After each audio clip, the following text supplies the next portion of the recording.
di Undang-Undang Tenaga Kerja ada kepatutan.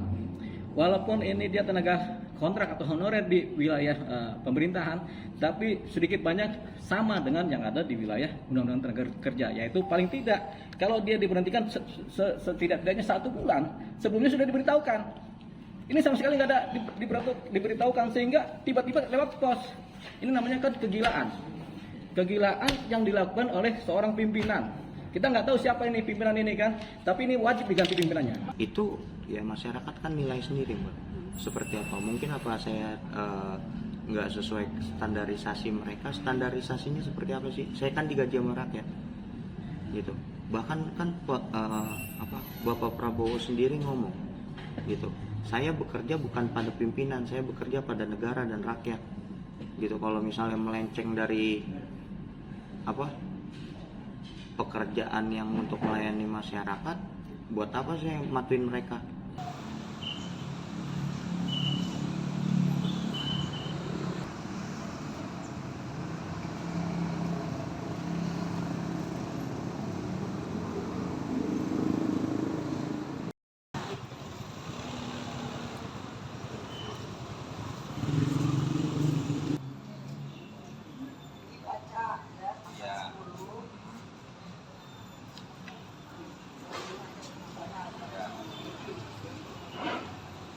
Itu saya nyatakan itu benar bahwa dokumen tersebut dikeluarkan oleh Dinas Pemadam Kebakaran dan Penyelamatan Kota Depok yang ditandatangani oleh pejabat pembuat komitmen bidang PO.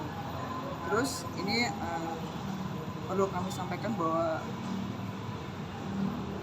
kenapa tidak diperpanjang kontrak itu sudah kami beritahukan. Ada suatu pemberitahuannya dulu, kemudian harklaring, kalau itu namanya surat pernyataan kerja ya dari yang bersangkutan ini, karena memang ada 3 orang yang kebetulan tidak diperpanjang lagi kontraknya, jadi nggak cuma 1.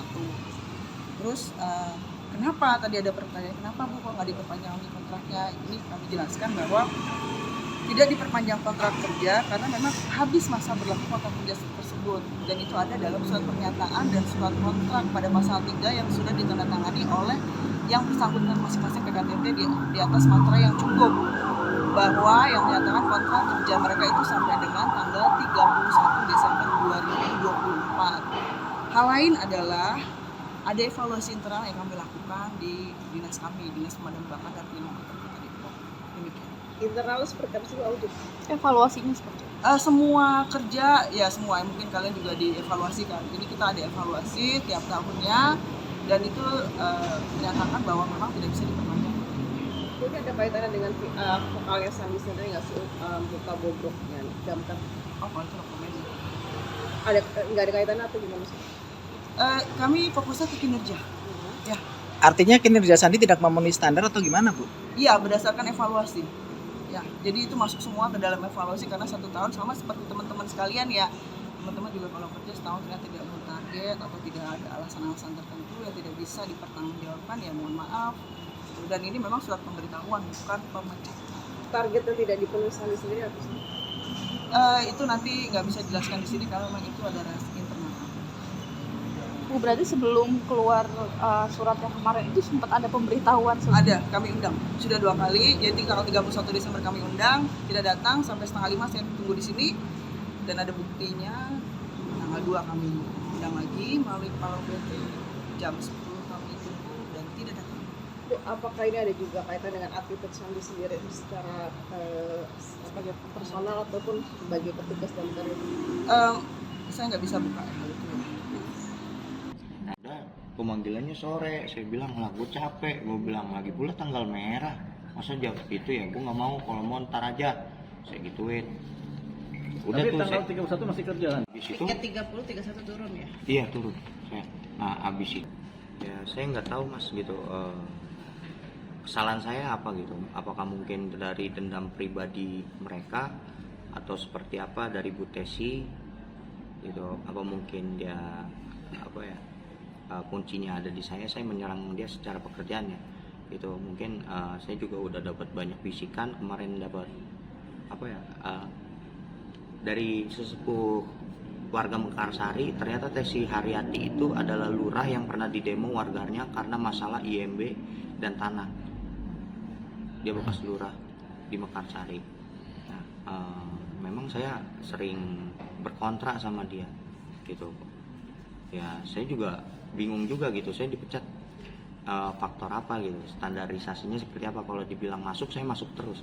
Apa yang dikomandokan mereka, saya selalu menyelesaikan tugas saya. Sampai saya kena luka bakar, saya patah tulang dan lain-lain, saya selalu seperti itu. Sandi, tapi sebelumnya ada komunikasi nggak sih dengan pihak damkar? Artinya sebelum surat pemberhentian itu keluar, kan katanya tidak sesuai standar. Yang dimaksud itu standar seperti apa, dijelaskan?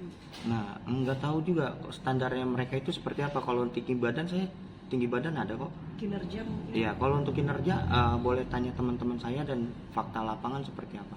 Apakah saya pernah melanggar SOP dalam pekerjaan sampai saya kena luka bakar? Sampai waktu itu ada pernah tugas ngambil motor di speed tank penuh tai yang gabung dengan 15 kontrakan. Saya sampai muntah-muntah.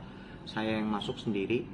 Itu benar-benar tai. Saya masuk ke dalam dan orang lain nggak ada yang masuk ke situ, dan saya masuk sampai saya jatuh di ketinggian, saya pingsan.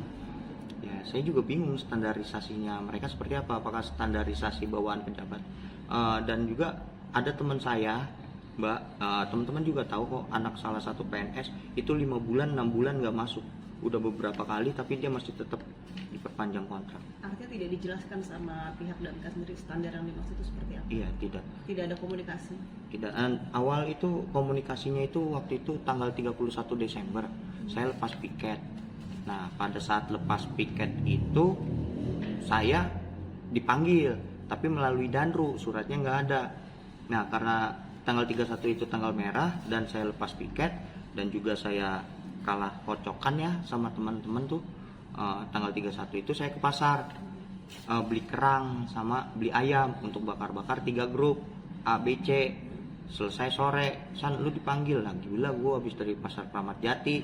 Saya bilang, ini kan tanggal merah dan gue lepas piket, manggilnya nggak bisa kayak gitu dong.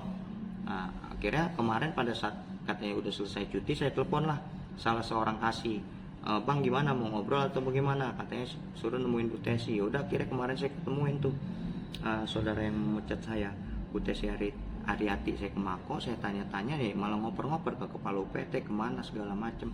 Katanya udah ngirim surat kemana? Ke rumah. Saya telepon anak saya, ada surat nggak? Nah gitu, Pak ada, belum dibuka. Ya pas saya lihat lah, kok begitu ya kan. Memang sebelumnya saya udah dapat info, Mbak. Kalau di surat itu isinya apa sih, Bang?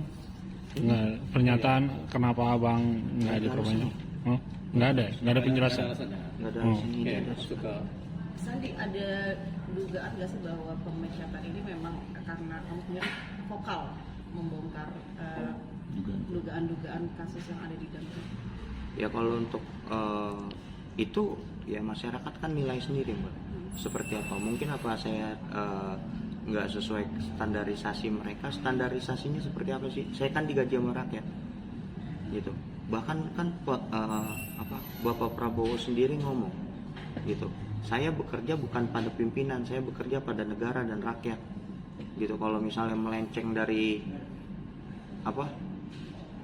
pekerjaan yang untuk melayani masyarakat, buat apa saya matuin mereka? Sandi sampai tanggal 31 ini bekerja dan dia tidak pernah tahu ada yang begini-begini. Sampai kemarin. Tiba-tiba ini ada surat via pos.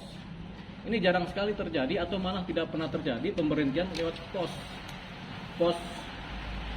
apa nih? Pos tercatat. Begitu. Padahal orangnya ada di kantor. Begitu. Jadi ini adalah kelakuan yang nggak benar dari pimpinannya Sandi Damkar ini. Begitu. Ya. Nah, dia nggak ada peringatan juga. Mau diberhentikan atau enggak ada peringatan. Dan satu hal lagi, dia sudah bekerja selama 10 tahun. Selama 10 tahun ini evaluasinya dia baik-baik aja, tiba-tiba tahun ke-10 dia diberhentikan. Ini satu pertanyaan yang rasanya ini bukan persoalan bahwasannya kondit atau kinerja, karena Sandi itu sudah sampaikan dia masuk terus. Kedua, dia juga bekerja ada terus, jarang absen, malah nggak pernah absen kan? Iya kan? Sakit pun saya Sakit tetap masuk. Nah, tapi dia diberhentikan. Nah, kemudian Sandi ini termasuk yang vokal membuka semua apa-apa yang kecurangan yang terjadi di dalam damkar. Nah, ini dia ini. Jadi rasanya ada 3 orang personil yang diberhentikan, salah satunya Sandi. 2 memang indisipliner karena jarang masuk. Tapi yang satu ini masuk terus, membongkar juga, berguna juga bagi masyarakat Kota Depok, berguna juga bagi Indonesia ya, tapi diberhentikan. Nah ini yang kemudian bukan lagi menjadi pertanyaan, ya, kita malah menganggap ini adalah suatu tindakan tidak suka dari pimpinannya dia, pimpinan Sandi ini. Jadi yang akan kita kejar adalah pertama, ini kita mempermasalahkan pemberhentian Sandi dengan cara yang seperti ini, itu satu. Yang kedua, kita akan kejar siapa di balik ini. Apakah si pimpinannya langsung, ataukah ada siapa, atau ada kelompok lain yang nggak suka dengan Sandi. Jadi rasanya pemberhentian Sandi ini lebih kepada rasa kebencian dari satu orang, satu kelompok, atau beberapa orang yang kemudian dirugikan oleh tindakan Sandi yang membongkar kasus-kasus korupsi yang ada di Damkar. Nah ini akan kita kejar dengan secara hukum ya. Tentunya kami akan melakukan langkah-langkah hukum. Yang kedua, kami akan minta ini kepada wali kota. Tapi nggak mungkin wali kota yang sekarang yang sedang menjabat karena sudah basi ya. Wali kota sekarang udah abaikan saja. Jadi nanti ketika ada pejabat atau ada wali kota baru, kami akan minta supaya memperhitungkan posisi Sandi yang sudah berjasa selama ini kepada masyarakat Kota Depok, kepada pengurusan kebakaran, kemudian faktor disiplinnya dia juga kita hargai, kemudian diberhentikan, bahasanya dia dipecat dengan surat seperti ini, ya. Jadi ini yang kemudian akan kita kejar. Kemudian sebaliknya, kami bahkan menduga yang tidak profesional atau yang tidak cakap dalam bertindak sebagai pegawai di Damkar adalah pimpinannya sendiri. Pimpinan sendiri yang tidak mengerti bagaimana menilai orang atau menilai pegawai mana yang bagus, mana yang tidak. Jadi ini pimpinan sendiri yang menilai ini atau yang memecat ini yang terkesan bodoh. Terkesan bodoh karena orang yang sangat dihargai oleh masyarakat Kota Depok karena keberaniannya ini kemudian diberhentikan. Jadi ini terkesan bodoh. Makanya nanti kalau nanti ada wali kota baru, kami akan minta ini digeser. Orang-orang seperti ini tidak layak, pimpinan seperti ini tidak layak bekerja di Kota Depok. Digeser aja. Saya akan kejar orang-orang seperti ini.